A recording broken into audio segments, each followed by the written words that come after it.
Šiandien yra ypatinga diena. Mes ne tik pradedame naujo lopšelio darželio statybas, bet ir įkasime laiko kapsulę. Šiauriniai miesto daly Pašilaičiuose iš tikrųjų darome dar vieną statybų startą.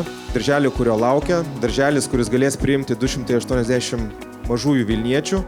Šito darželio architektūrinė idėja yra stebuklinga. Tai bus ir švietimo, ir sporto objektas su baseinu, kuriuo galės naudotis ir bendruomenė.